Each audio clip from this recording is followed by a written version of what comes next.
teenagers in particular are really searching for who they are, and they take their lead from those that are around them and the role models that they have. And so, if their father, isn't in their life a lot, or they're only sort of seeing, one side of them, like that dynamic worker provider kind of mode, and they're busy, that's what you do as sort of a dad.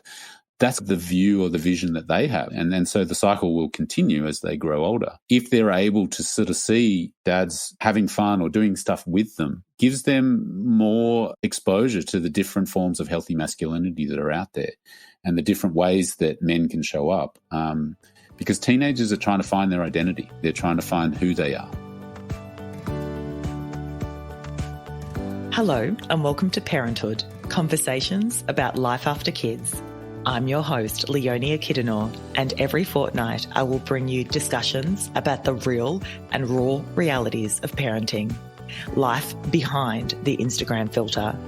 Join us as we laugh, cry, and bond over the organised chaos that is parenthood.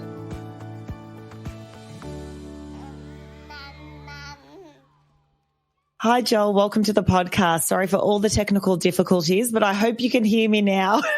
Yeah, I can hear you just fine. And yeah, I think maybe my internet, doesn't like uploading the video. It seems to be, it seems to be going, it's better than 10 seconds now. So yeah, exactly. Really excited that we've been able to make this work. For everyone listening, Joel has a 12-year-old son and does a lot of amazing work supporting young people and adults through his work at the Man Cave and his own business, Being Human. So super excited to delve into that a little bit further and more specifically, your learnings around, the parenting front from your own experiences and the work that you do, liaising with so many adolescents and in particular boys. So, keen to explore that further with you. Yeah, excited to have the conversation. Yeah, absolutely. Let's delve into your fatherhood journey from right at the start. So I want to hear, because we hear a lot about, the first time as a female that you find out you're pregnant and the sensations and all of that. But from a dad's perspective, talk to me about the first time that you found out you were going to be a dad. Yeah, well, it's probably a bit of a drawn out story in some ways. We actually had about a 7-year tumultuous journey to get our son Luca.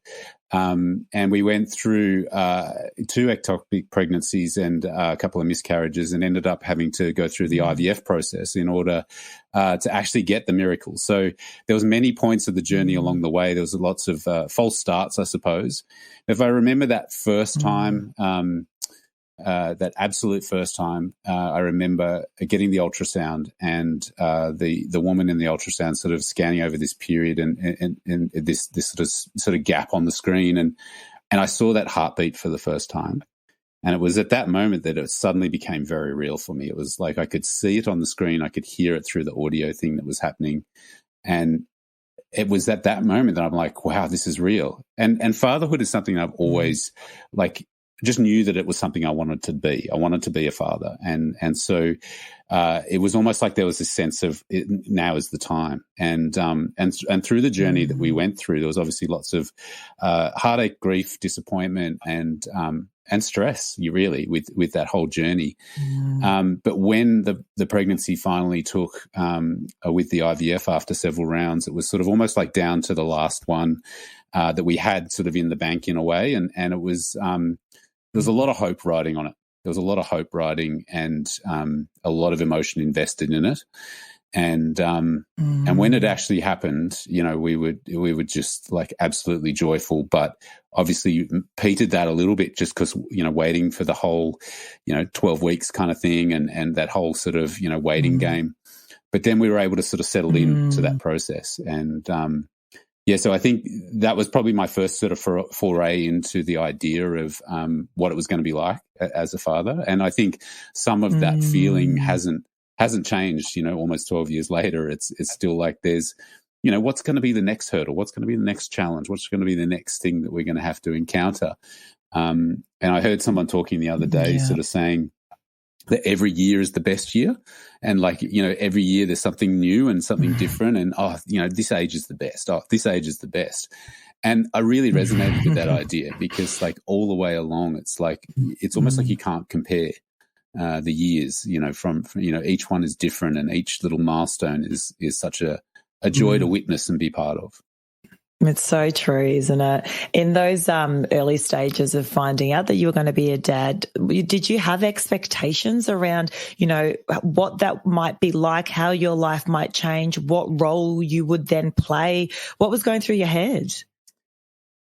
I think there was a lot of focus on the pregnancy itself, and I think my wife and I didn't do a lot of planning necessarily. We knew we wanted to be parents, and when we got the successful sort of pregnancy happening and things, we were really focused on that journey.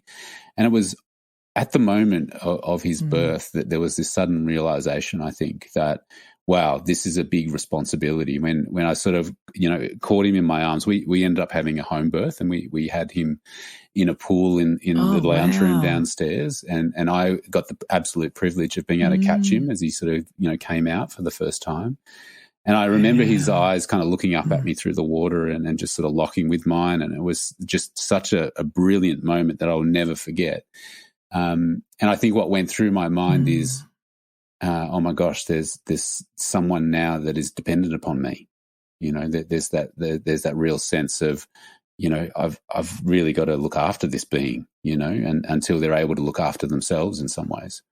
So I think that's what kind of really hit me to begin with, and then as I sort of felt my way into the experience as he was a newborn and working our way through it, it was like something kind of primal came over me, and it was this sense of protector, provider. It was something innate that wasn't my usual way of being. But it was something that just seemed to come out. And I went into this mode of, I've got to look after my family. I've got to provide for my family. And it got to that point of like thinking that my role in all of this is to go out there and get the money to bring it home so I can look after them and do whatever I can to sort of provide and protect them from everything that's out there in the world, particularly in those early stages. And that was sort of the role that I think really adopted me. And it was something that kind of surprised me as well. I wasn't kind of expecting that. Yeah, that just naturally, given the experience that you're having, new father, that comes over you. And I guess to some extent, newborn is so dependent on mama. And, yes, even if they're not breastfed and they're bottle fed yet, that enables the partner to sort of, chip in a little bit more. But just generally, I mean, they're so dependent on mum. So do you think that was another reason why you thought, well, is there, how much could I actually help minute by minute? I've got to go, and do and support the family in a bigger way by putting bread on the table. Do you think that came into play at all? Yeah, definitely. I think there was a sense of that. And we sort of really kind of followed an attachment model anyway. And so like for a lot of the time, Luca was sort of really attached to Sarah, day in, day out, hour after hour. And while I would take moments and time to sort of give her a rest and have some time with him, there was probably a sense of just not knowing what my place was, and maybe, like you say, that provider role kind of kicked in lieu of not really knowing that kind of sense of displacement, not in a negative way, but just like not kind of sure, where my place was in some ways. Yeah, absolutely. So what did that look like for you in reality? Did that mean, for example, working harder, working longer hours, just being out more because you felt that was the best place for you to be? Or yeah, I think there was. So there was a sort of a sense of really, I was working for myself at the time, so I was sort of probably extending the hours and really trying to put in, because obviously each hour that I worked was more money coming in, and so I probably latched onto that a little bit too much and spent far too much time sort of working, and I think there was other aspects around that. So not going out necessarily, but like putting in around the community as well. Like, so I was a volunteer with the State Emergency Service at the time as well. And something kind of clicked there too, as sort of like I felt like part of this role of being protector or whatever was to go out and make the community safe. And so I kind of dived into that role and probably put more hours into that too. That I felt at the time was what was serving everyone best, but probably realized at some point that it wasn't. Was there a moment or a build-up of moments where you sort of started realizing, actually, the way I'm going about things probably isn't serving my family in the best way? Yeah. I think I had a moment of realization that my wife was really struggling and really struggling kind of emotionally, mentally, with the load of being a new mother and doing it for the first time and not really having a large community of support around us. And I think I had this sort of realization that something wasn't right. And then I felt like there was almost like a wake-up call. It was like, you need to be here. I got this real sort of deep intuitive sense that this is where I need to be and spend more time. And so that kind of switched, and I made the sort of the really positive decision to sort of step down from the volunteer role that I was doing, and just really sort of try and put some boundaries around my working hours as well. What did you notice? And I asked that because, for the dads listening, what are the things that you picked up on that you sort of started going, okay, I don't feel like my partner, is at her best now. She needs me more. And I shouldn't say even for the dads listening, there's a lot of single sex couples out there too. So for all the partners listening, what can they be looking out for?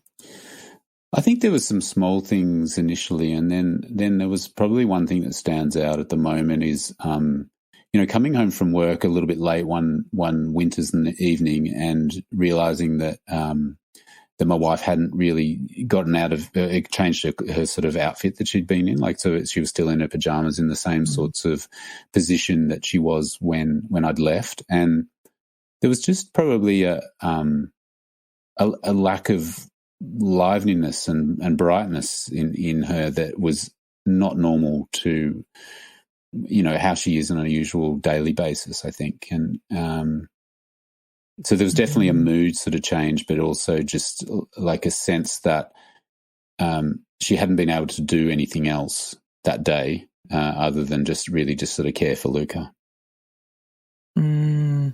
And I think what's interesting is there tends to be, I just think of the first year of being a parent and you just feel like you're in a bit of a haze, and it's the lack of sleep and it's the new, your physical load of having this little one and your body changing as a female, but just everything is new, the mental load and all of that.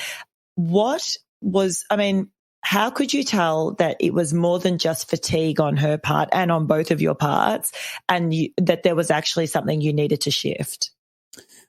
Yeah, it's a difficult one to answer, only because it was like a knowing in some ways. I think it wasn't necessarily any one thing, because, like you say, there was that kind of rationalization or logical kind of part of me that was going, putting all those things in the equation. This is the first time we've done this. We don't quite know what to expect. Of course, there's going to be that exhaustion. Of course, there's going to be the sleep deprivation and all those things. And so not really knowing what was normal and what was not, because we had no experience to compare against. And so for me, it was sort of like it was a constant kind of battle or a question as to, is this right or is this not right? And I think there was sort of one particular sort of day or night, I think, when there was a sense that even holding him in her arms, I could sense sort of a sadness or like I guess just maybe a grief that was hard to kind of pinpoint why, that didn't feel right. I think when I talk about that intuitive sense or that knowing, it was like, that's not right. That doesn't feel right. I felt that deeply within.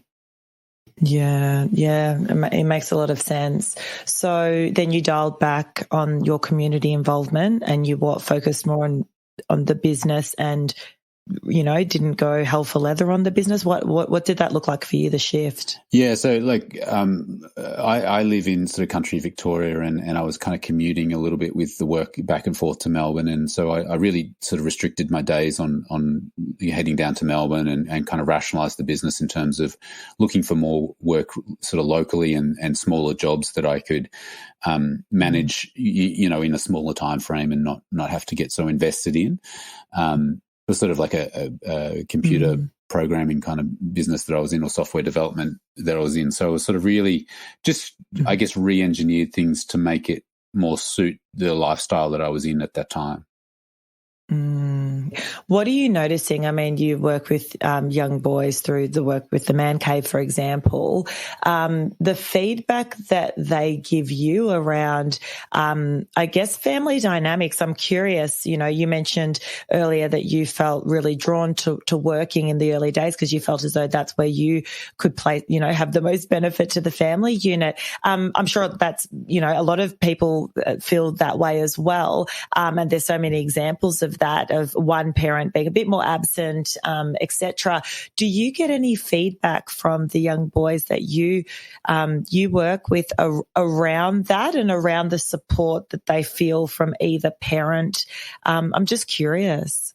Yeah, definitely. I think some of the anecdotal stuff that would come back, or some of the things I've heard, are boys saying, just sort of like offhand remarks like, "Oh yeah, Dad works a lot," and those kinds of, like, they don't have a lot of language for it. We're talking sort of 13 to 15-year-olds, and you kind of probe a little bit deeper, and it quite often just melts my heart sometimes when they all come out with a comment like, "I just want more time with him.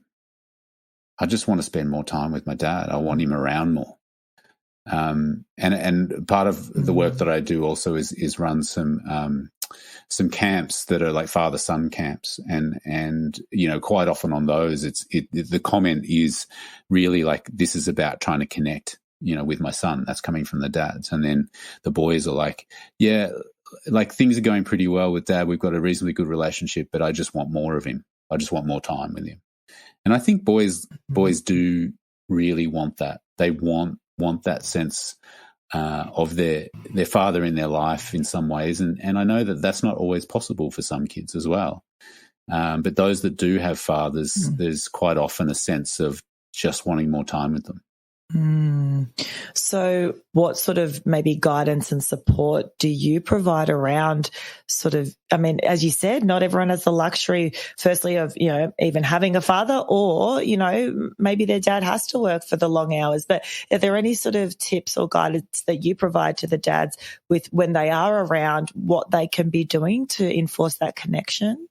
Yeah, I think that the first one is really how can you carve out some regular one-on-one time and almost like have a focus for that. And so if that's just like walking the dog once a week, or getting in the kitchen and cooking dinner together one night a week, or going to the footy, or doing just something together one-on-one, even if there's other siblings, is a really important part for teenagers, I find. So teenagers in particular, and boys in particular, are really searching for who they are, and they take their lead from those that are around them and the role models that they have. And so, if their father, isn't in their life a lot, or they're only sort of seeing, one side of them, like that dynamic worker provider kind of mode, and they're busy, working for us, but like, that's what you do as sort of a dad. That's kind of the view or the vision that they have, and then so the cycle will continue as they grow older. If they're able to sort of see another side and see, dads having fun or doing different things and doing stuff with them, gives them more, I guess, exposure to the different forms of healthy masculinity that are out there, and the different ways that men can show up. Because teenagers are trying to find their identity. They're trying to find who they are. And they look to those that are above them, whether it be older brothers, cousins, sports coaches, music teachers, other people within their lives. They're looking at those cues and making a decision for themselves. Yeah, that's kind of what I want to be like, or no, I don't want to be like that.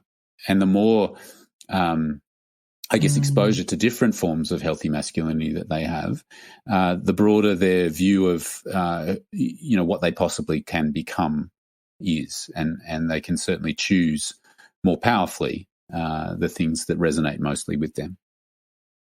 You mentioned healthy masculinity. Talk to me about that.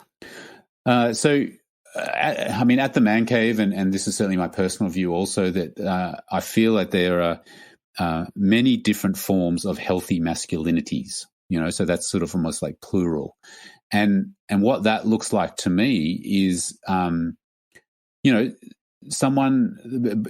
and men quite often like the banter. They might like the sport, all that kind of stuff. And that's completely fine. There's nothing wrong with that. That's one form of masculinity, as long as it's, the banter's not sort of turning into bullying and teasing and sort of, those sort of more maladaptive kind of means. There's a sense of fun and play in that is a beautiful thing that is within the masculine. But then there's also the ability to actually share vulnerably and authentically what's actually going on for you. That sense of actually being able to say to your mates, hey, I'm actually struggling at the moment. I need some help, or, hey, can we talk about this? I know it's not something we normally talk about, but can we at least have a conversation, because this is something that I need some support with. That to me is another form of masculinity that is a healthy masculinity. And then there is all forms of different masculinity as well, with the binary and non-gendered space at the moment as well. There is still a sense of masculinity within all of that, and I think what I'm sort of seeing is that sense of the masculine and the feminine working together as being a really important thing in all of us, and because we all have those two sort of sides and two aspects to us, and so how can we integrate those more fully? And I guess through the programs and the camps and things like that, you're really trying to bring this to life with the boys and their fathers. Is that correct? So there's probably two separate things. So the Man Cave, we generally work with teenage boys, just teenage boys in school systems.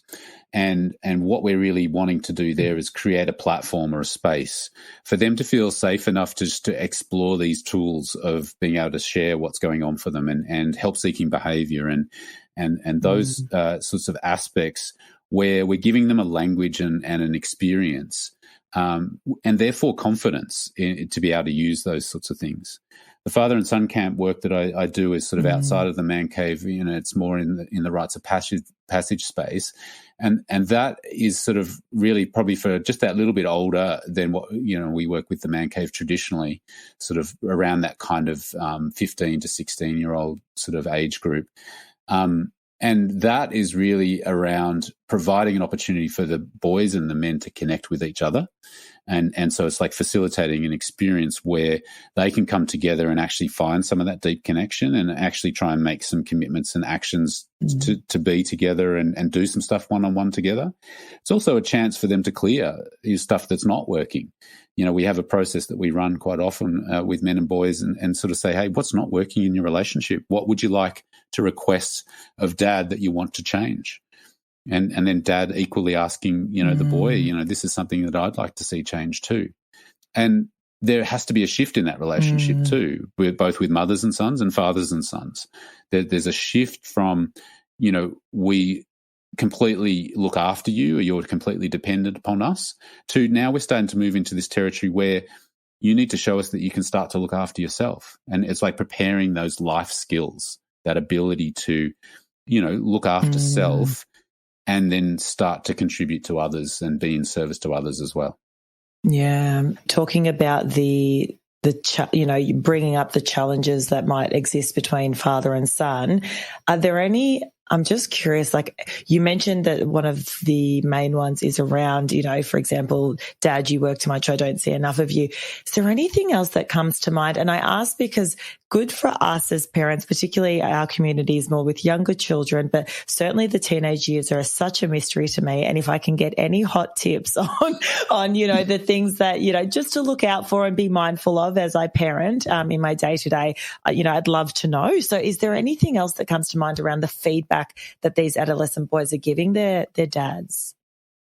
I think there's probably a point in there that sort of springs to mind immediately when you say that is that there's an understanding that I have from seeing what I've seen and experience what I've experienced with the work that I do.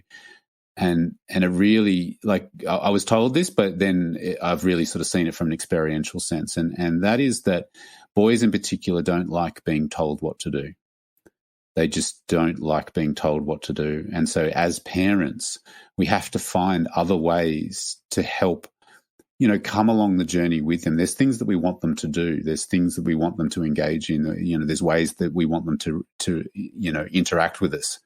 But when they're constantly told to do stuff and they're not given almost like the empowerment to step into that, that's when they start to resist and they start to sort of, push back and push those boundaries a little bit more.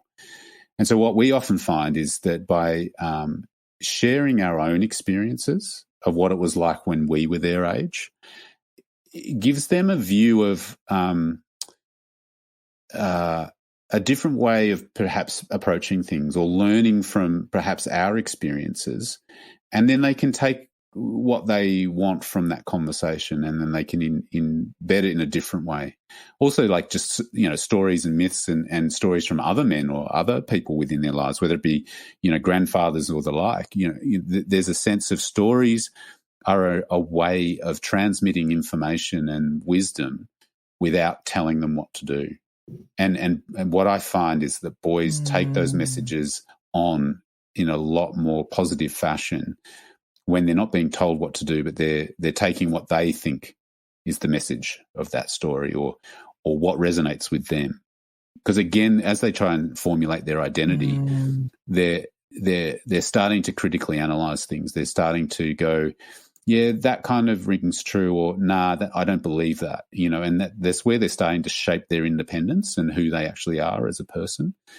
And I think it's really important to, give them different experiences and also to share our own experiences with them.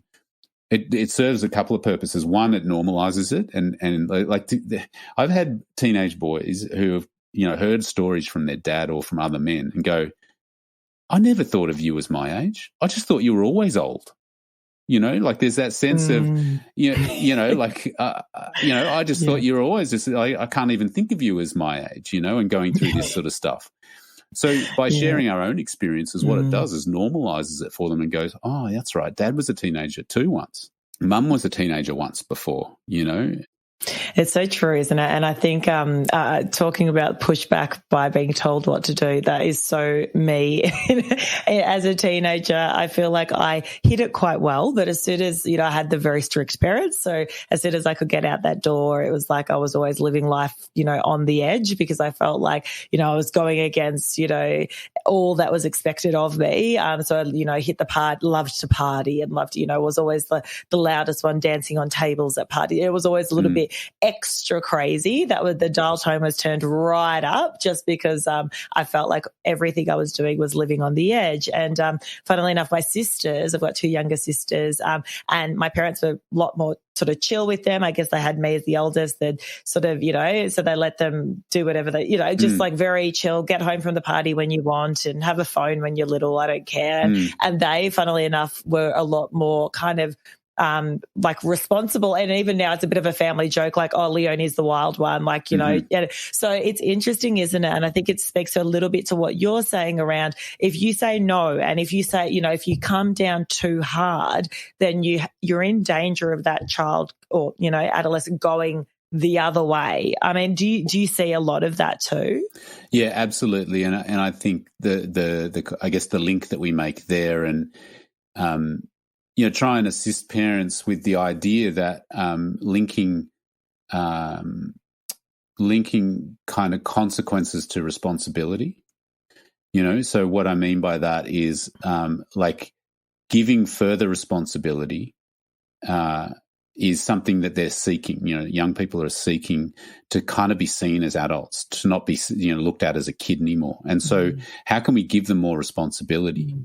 But the flip side is linking that to, well, there's consequences if I don't follow through, if I don't have the integrity and actually live into that responsibility, well, then, that responsibility is going to be taken away. Or, that sense of that personal freedom, is going to be taken away as well. And so rather than it being sort of punishment and reward, it's more like bringing in that sense of extra kind of responsibility, but there's a consequence if you don't live up to that, if you don't meet that responsibility. So I hear you. So an example to bring it to life, and I think technology is just a beast that we haven't even delved into yet, but obviously was nowhere near as prevalent in our day and age than as teenagers as it is today. So let's talk about it. So let's just say, for example, teenager, I'm noticing they're playing, video games for too long. It's driving me nuts. They're not doing their homework, and it's been, and I come down on them, but I know that our relationship is, being jeopardized because, I'm the disciplinarian and they're just thinking that I'm just trying to, ruin their lives because they can't play video games, for example. So what guidance would you say based on that, that principle that you articulated earlier? What should I be doing as a parent? Yeah, technology is such a big one, and it's interesting, not to segue too much or digress too much, but technology is so important for young people. And I think as an older person, I didn't grow up with it. And so I'm not a digital native. And so it's hard for me to understand what it's like living in a world where it's just part of you. It's part of life. There's not an online world and an offline world. It's like it's all mushed together. And so one of the things that comes out from teenage boys in particular is that we did a study back in 2020. We just surveyed a bunch of the boys that we were working with. And one of the questions was, what do you want your parents to chill about? And the biggest thing was like technology. And then when we delved deeper into the qualitative aspect, it was like boys saying things like, that's where I connect. That's where I connect with my friends. That's where my friends are. That's how I am actually able to socialize. That is my world. So I want you to chill about that. I don't want you to stop me from being with my friends. So to your point, the question you asked is, well, how can you put limits and boundaries upon it in such a way that they're having some voice in that? So like asking the question, okay, so I've got a problem with you being on the device for, hours on end. How can we kind of reach a compromise on this? What could be an acceptable limit that we both agree to? And so there's sort of maybe a bit of back and forth in terms of, okay, let's decide an hour a day is, or 45 minutes at a time or whatever that thing might be. And then it's about sort of saying, well, I back you and I trust you to honor this. But what do you think should be the consequence if you don't follow through on this? If you start to extend that to like an hour and a half, 2 hours, if you don't, if we're making this agreement and drawing this line in the sand now, what do you think the consequence should be? And then again, empowering them to kind of almost like have some voice and have the ability to actually try and come up with something that's reasonable that you can accept as a parent. Now, perhaps they won't. Perhaps they won't come up with something that's acceptable, but this is where it's give and take. This is where the workable compromise comes into it. How can we find that workable compromise that's going to work for both us and to them? Because we're moving into a relationship of power with rather than power over. And how can we work with them rather than pushing against them? Because power relationships and power dynamics never work. They always end up in someone feeling angry, resentful, upset, whatever. Like, whether that's us as parents or whether that's our child as a broody teenager. So how can we find that workable compromise where we're at least, okay, we're not 100% happy, but we're not upset and we've got something that can work. And once you've got that agreement and that line in sand, well, then that can be negotiated over time. Like, okay, you've proven yourself for the last month. How about we extend it by another 15 minutes or, another half an hour or something? Or what do you think would be reasonable to extend it by? So that's, I guess, what I'm trying to, like, does that kind of illustrate it for you in terms of, how I see it? That really does. Curious around, let's delve into technology a little bit. So you were talking about earlier, and I never thought about this way either, but that their world and their whole connection and community, a lot of it is online or, through the devices or whatever it looks like. How are parents navigating this beast of a thing like technology, even down to like YouTube, right? Like I know you could put your locks on YouTube and this and that, but there's only so much you can control around what they're seeing and where they're spending their time. I don't know, does this come up a lot in the work that you're doing?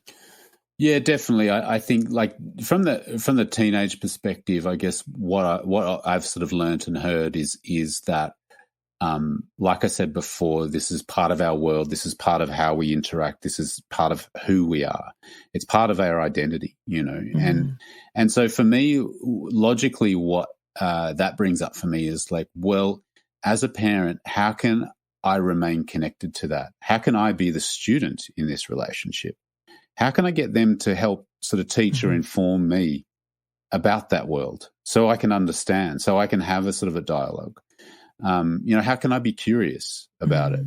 And that actually gives them the ability to be empowered to kind of be in that teacher role and actually teach us something about what their world is about. Because ultimately, whether there may be resistance there, and I'm not saying that it's easy, but there may be resistance there. But like generally, humans, but teenagers in particular, want to be able to share their world.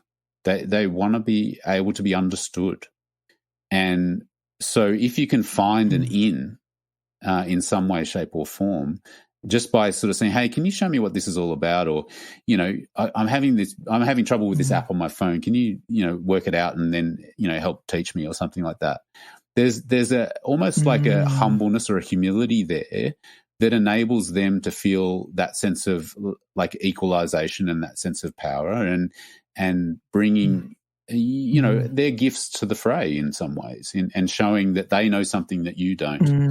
And there's something in that for them in terms of feeling a sense of accomplishment and mastery on something.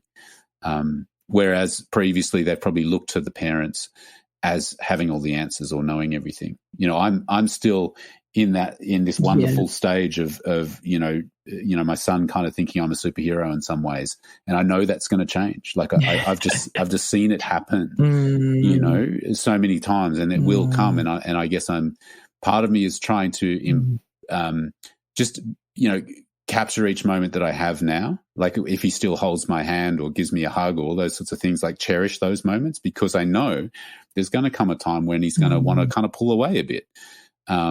And there's going to be something that I'm going to potentially do that sort of, offends him or wounds him in some way.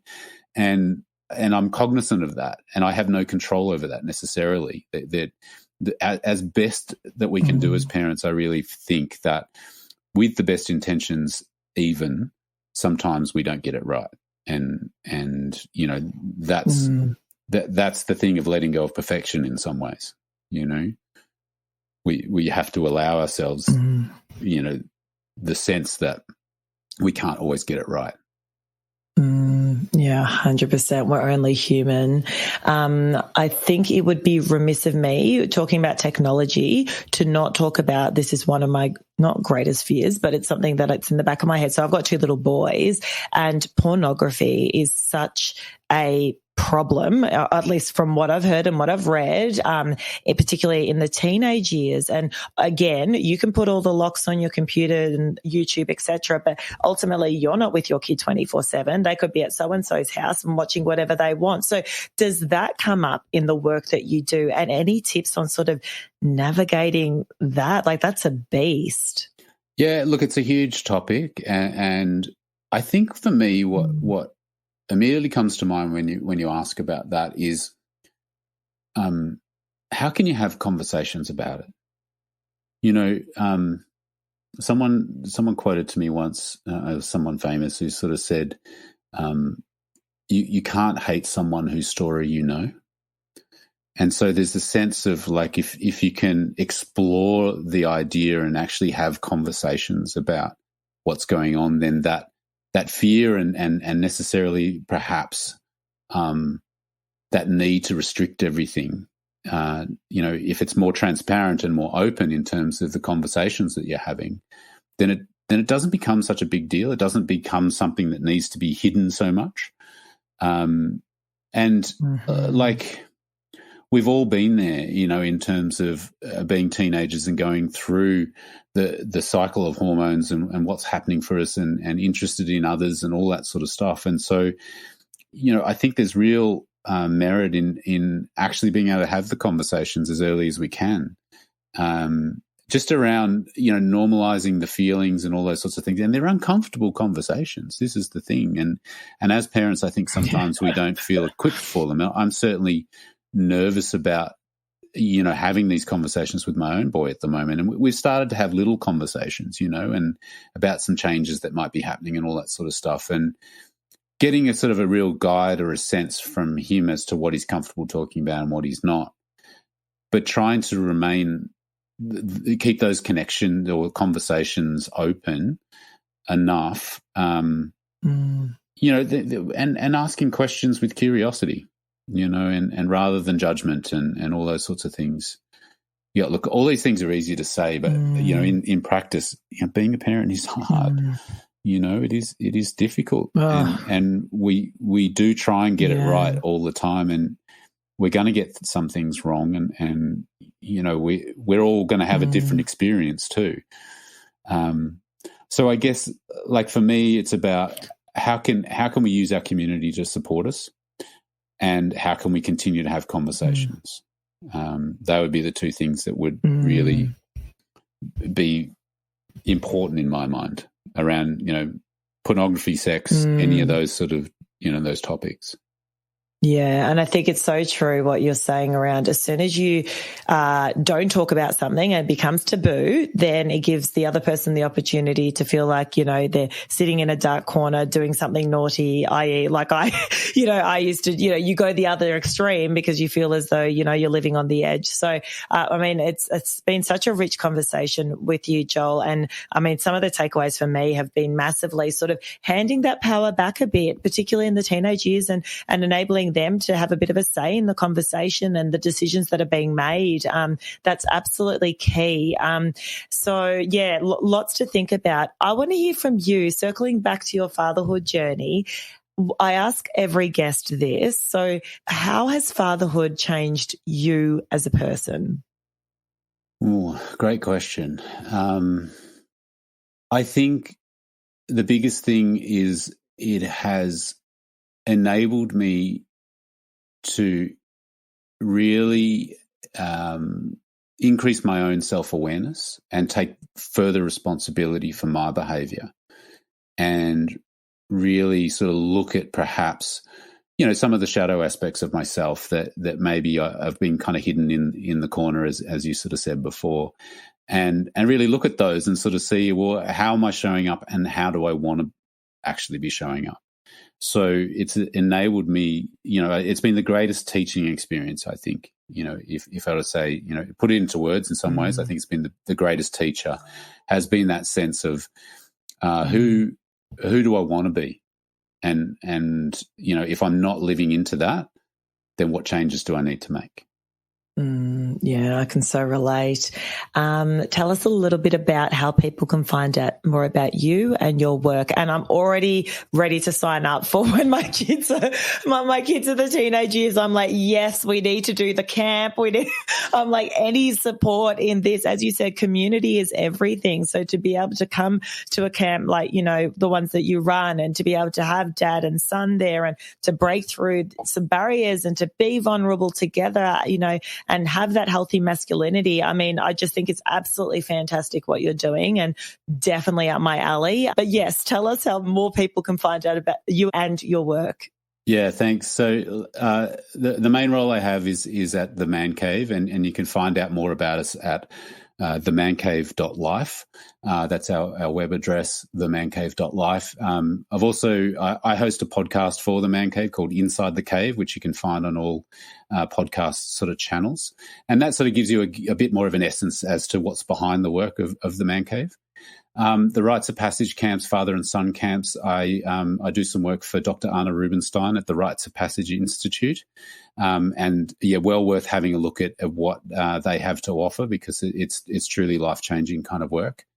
And personally, I do mentoring of young people and facilitate experiences around human connection and belonging through my business called Being Human, and that's at beinghuman.net.au.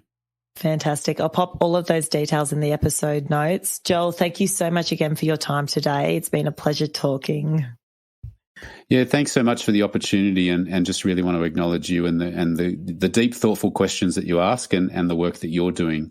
Because I can really see that lots of parents will benefit from just hearing conversations, around all these topics, and it helps, I think, from my perspective, normalise a lot of the experience of being a parent, which, as we've established today, is a hard job, but there is so much joy and beautiful stuff that comes out of it as well. I couldn't agree more. Thanks, Joel. Thanks for listening. If you enjoyed this episode, be sure to subscribe, leave us a review, and give us 5 stars if you're feeling fancy. Want to be part of the parenthood community? Join our Facebook group and follow us on Instagram at parenthoodpod. Now I'll let you get back to the organised chaos. Until next time.